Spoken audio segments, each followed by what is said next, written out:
You can tell in the background it's not normal steelhead time. I'm actually doing a little bit of unicorn fishing. Unicorn, Atlantic salmon. The boats have been catching a bunch of mature Atlantics out on the lake. And this is late May. I'm hoping we can find one over the next couple of days. No promises, I'll have one for this video. But what I wanted to do was show you in this video some clips that we did early in the spring when I had more hair. I'll make a comment about that again.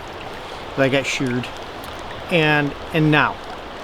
There's a completely different, we were hunting for drop back steelhead. Our presentation's differently. We're a lot fuzzier in the head, more beard, more hair. A slower, deeper presentation. Now it's a complete gear shift. I've had a haircut, gotten trimmed up, and now look a little bit more classy as we chase a much more classier fish called an Atlantic salmon. And what we're going to do is fish higher in the water column and a faster swing. As I go through this video, I'll talk a little bit about back and forth. You'll hear a little bit of river banter about what we're doing and our grumblings, which is normal. But anyways, I hope this has a lot of tips for you, answer a bunch of questions, probably create some more, put it in the comments, I'll try to answer them. And anyways, I hope you find it interesting. Little guy.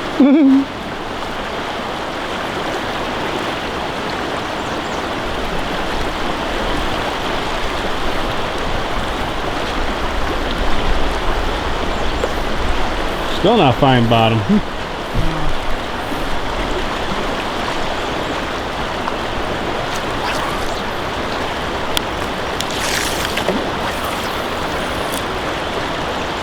Go for it.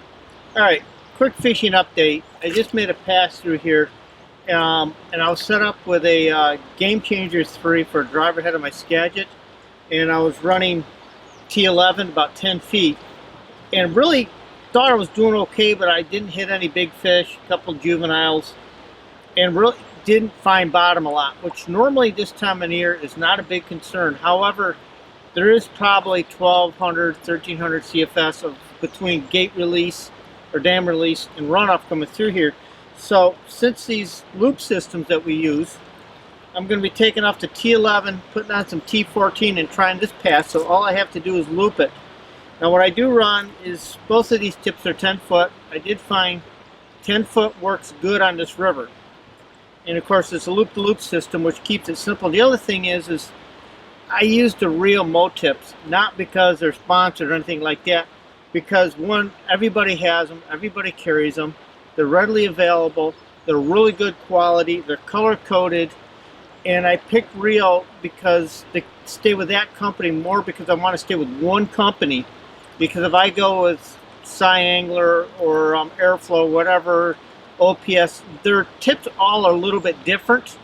But if I stay with one company, I got consistency and it helps me judge my tips, my sink rates, and I can match it. It makes it a little easier for me to match everything up with the water flows and everything else. So that's why I stay with Rio. It's just I stay with one company. So in this case, I'm going to loop on some T14. Let's see here, flies.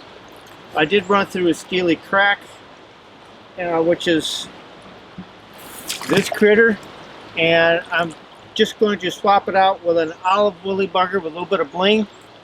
This critter, the reason is there's a lot of baby Chinooks right now, and I'm wondering if maybe these fish are maybe feeding and keying in on the Chinooks, so I'm going to try something a little bit, a color scheme closer to what they might be feeding on.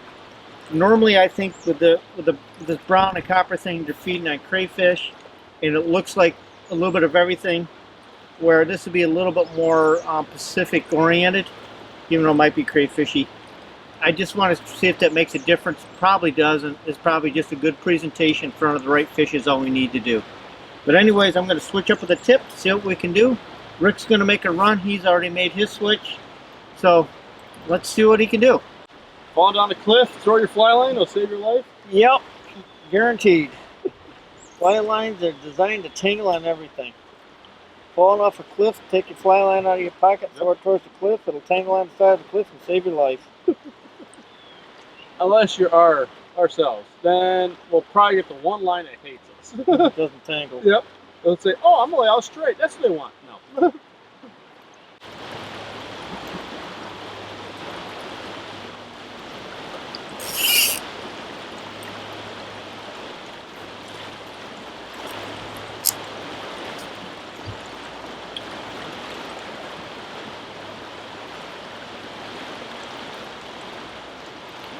Alright, gonna add this to the spey fishing tips, adjusting to the rivers type video.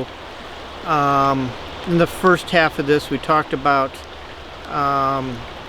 swinging flies and chasing drop-back steelhead. This second half, you can tell in the background, one, less hair. Yeah, it's still a mess, but I've been sheared, so I'm not as fuzzy, and you can see more tree green on the trees. So we're about 3 weeks down the road, 2-3 weeks kick down the road. Lots happened, rivers dropped, temperatures have risen, and we're now, we say we're bass fishing, but the truth is we're looking for a unicorn, aka an Atlantic salmon. So it's a different presentation, a different approach. There's going to be a couple different clips in here. In this clip right here, I had to make an adjustment from what I thought was a T8 type water down to a poly leader. I think I'm running like a 7 or 5, some mystery tip, but it's working. The biggest thing you're going to see is in the first half we're trying to get deep, we're getting slow, we're trying to get down into some heavy water, into a deeper slot, try to dig one of these fish out. Here we don't have as much water, but there's a big difference with, and I probably mentioned it before, with steelhead we got to run the fly deep, we got to run it low, run it slow, and kind of serve it up to them. With Atlantic salmon, we want to run that fly high and fast, which is fine for bass too. We pick up a lot of bass doing that. I think the bass like to chase too. Basically, I tell everybody we got to make a presentation with that fly that the Atlantic salmon has to go get the fly. They want it, they got to run it down. It seems to be if you do a nice, slow, easy from the grab fly, they don't care. But if you got it moving fast, it's high in the water column, then that triggers that predatory response. The theory is the way Atlantics are and the way their eyes are, they come up from the bottom into their prey. So they seem to like to come up from the bottom into their into the fly. And as soon as I started running my flies a lot higher in the water and a lot faster, my catch rate, even on these fish, went way up. So here again, I think what we have to do is just run a little faster and so on. So in this first part of this sequence, I got my favorite 11.5 foot 7-weight switch, and it's still set up with a Skagit. It's going to stay with a Skagit most likely, because I was thinking I was going to have to get a fly down to get a little deeper. In the next sequence, you're going to see me running my normal Sunner Spey rod, which is a 12.5 foot 6-weight, and that's going to be set up with a Scandi. To get that presentation we need, Scandis work a lot easier to do this than Skagits, and I can get a much better swing that way. What you'll know as you're watching the clip here with the switch rod and the Skagit, I'm trying to achieve what you'll see me do a little bit more effectively running a Scandi line over a Skagit line, is I'm going to get a nice long cast out, and I want to lay that on the water and immediately get that fly swinging. And then keep that in a fast swing. I'm actually got it, if we can show my hand here. Yeah, there you go. See how I got a kind of a crescent shape into it? That's what I want in that fly line coming across the water. So I want that fly a little higher in the column, and I want that fly being swam through the current, not pulled, but swimming through the surface or the upper part of the water column fast or faster. And sometimes we can't swing them fast enough. And you'll also note that as the swing starts to tail out, especially in this run right here where I'm standing, is I'm going to strip down that center stem, because I got water coming from one side, and on both sides I'm on a gravel spit off an island down through here, making casts on either side, and I'm making a little spit, or off the spit, and as that gets down there, I'm going to strip. About half or better of our Atlantic salmon have come on the strip. So don't hesitate to strip. And sometimes we're stripping very aggressively. We're actually skimmer fishing for trout before and just gotten absolutely mauled by Atlantics. And I'm telling you, that fly was being ripped through the water fast. So you don't hesitate. If you think you're not fishing your fly fast enough, you're not.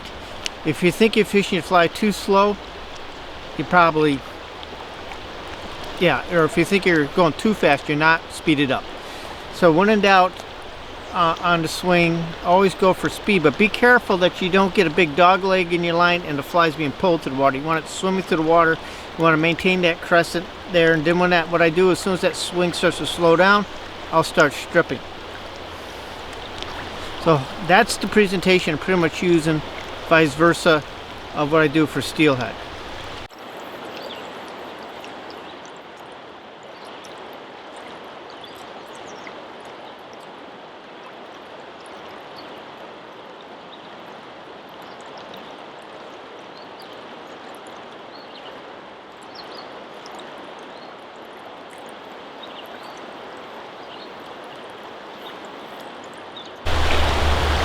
Alright, what's going on here is I thought I'd take a wild ass guess, you know, swag, wild ass scientific guess at what I need to use for a tip, and boy, I really overestimated. So I'm going to obviously change.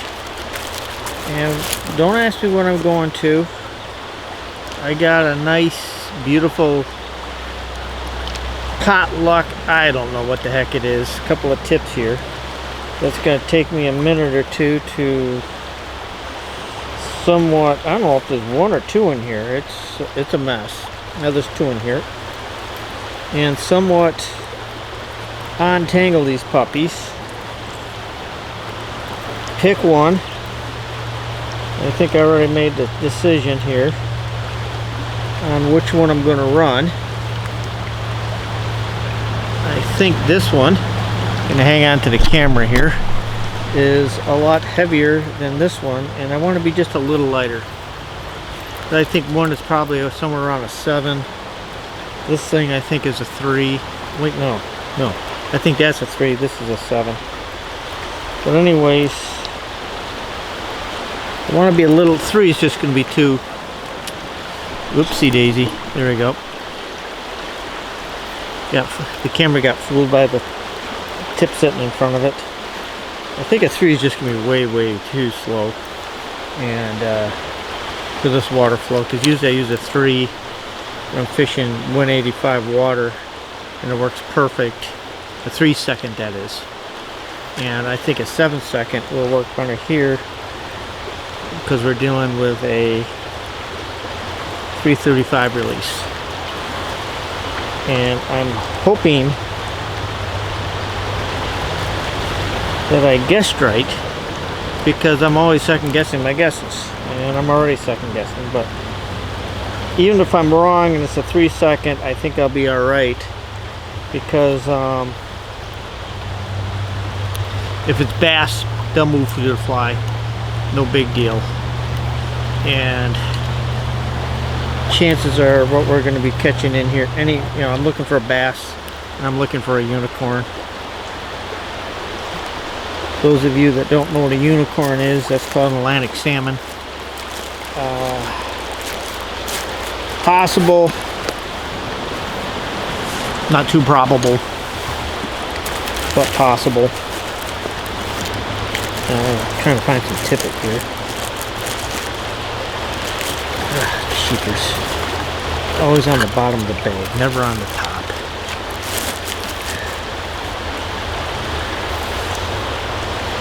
It's the guys on the lake are doing surprisingly well on the Atlantics.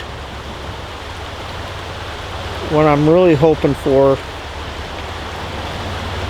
is that the Atlantics that we got are not September runners, but can actually have a few that'll start running now. I know the bulk of them are going to be September, October, because they're November spawners, but I'm hoping there's enough genetic wanting up a river memory left in a bunch of them, and this great water that will have some mature fish start to show up now.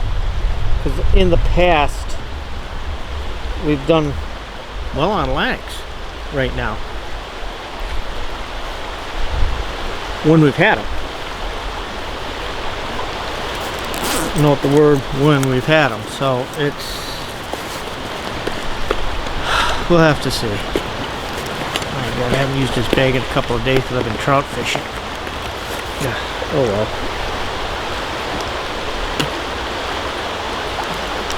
I want to get back to fishing. I don't want to be screwing around. So if you're Dennis, you just got done wincing and going, oh my God, teeth. unlined. Well, if you're Dennis, I apologize. No, I don't want that. Might be a little heavy.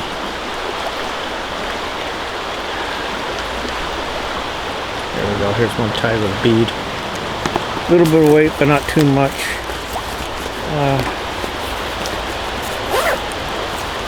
Real quick note that when we're fishing for steelhead, we like to have the fly down at their depth, moving kind of slow. With bass, if it's within their strike zone, they'll go get it. We don't have to be right in their face. Atlantics like to fly fast and over their heads. The best presentation for Atlantic is a nice fast swing, make them go get it. We've done very well on Atlantics.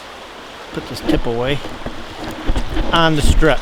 So you're going to probably see me a lot on these videos coming up, on this one, the others coming up, where I'm looking for Atlantics, looking for bass, where when the fly slows down, I'm going to strip. Because bass like action, Atlantics like movement. So I can get away with definitely keeping the fly going fast, not as much as get away with. It kind of requires the fly to be moving a little bit faster, and we don't need to be, net's getting in the way here. There we go. Bag's got a net caddy. Let's use it. Oh, that's better. Ooh, yeah, that works. Use the net caddy. Things get more comfortable. Steelhead, we need to be right down on their face. Bass just need movement, got to get into the strike zones. Atlantics like to fly above their head, moving fast. You got to make an Atlantic need to go get the fly. If it's served up to them, they ignore it. But if they got to chase it, that'll trigger their pursuit thing. So right now, I don't mind being a little light, because I know if I'm getting close to a bass, they're going to be in the inside soft water. My tip's going to drop. I'm going to get where I need to be. I'm going to have to strip anyways. With Atlantics, I got to keep that fly moving fast to get them to chase. So expect an Atlantic, not really, but this is water that we have traditionally found them at a traditional time, so we'll just have to see. Let's give this a shot. Presentation note. You're going to know that, side note here, what you're going to see is me casting out and keeping the rod really high, because I had a little extra slack, and instead of hanging on to it, which I don't like to do, they do sometimes do, but I'll do that very loosely. So if I get a take, that fish can just take line, because you're not going to drop that loop. It just ain't going to happen. You're going to pinch down on it and grab and loose the fish. So I want to make it so the fish hang on it. So if the fish does eat, doesn't matter what's going to happen, they can turn their head and run. So, but anyways, you'll see me lay that line out, pull that slack through the rod tip, high stick it, and work its way down through the swing. The reason why I do that is and this will be a creek chub, kind of proving my point. Yeah, it's a chub, but it proves the point. As I get out there and I'm getting set up, and on that far edge I get hit, that chub takes it, and sometimes a 10-pound Atlantic can feel just like that chub. And I got everything under control. I got slack, the fish can turn, I'm not getting tangled up in 10 foot of running line. Everything is under control. I can work the rod tip, I can work the rod, and I can work the fish right off the bat. So that's why you see if I got the slack, I did it out. Then I just kind of feed it through the rod tip, use water tension, raise the rod tip up, and use a high sticking, control it, control the drop, control the speed, use that line to my advantage when I have extra running line. I just don't hang on to it. I get it out of the rod tip and get it instantly under control. So that's a little side tip for doing with that. All right, this is going to be the wrapping down, finishing up, conclusion, attempt 1. All right, folks, thanks for watching, hanging in with me. Hopefully I answered a bunch of questions on presentations and how we kind of fish differently between the Atlantic salmon and the steelhead, and even what we do a little bit for smallmouth bass on the river. Anyways, I hope you find these tips useful. You can learn something through here, and I answered a few questions and probably created a few questions. And if I did, please put them down on the comments, because I love comments. We try our best to get back to you. And once again, hopefully we'll have some more videos out pretty soon. So don't forget to hit the subscribe button and hit the bell icon, because that'll notify you when we have a new video up. But once again, folks, thanks for watching. See you on the river. You know, he said there was fish here. He said it was a rumor, but he pulled me.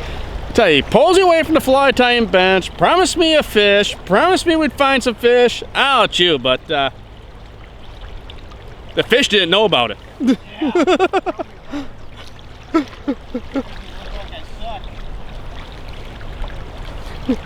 Well, I don't think he had enough coffee this morning. He's grouchy. You know, if Jed had like about 2 pots of coffee, you know, didn't get bit by a tick. Let's see here.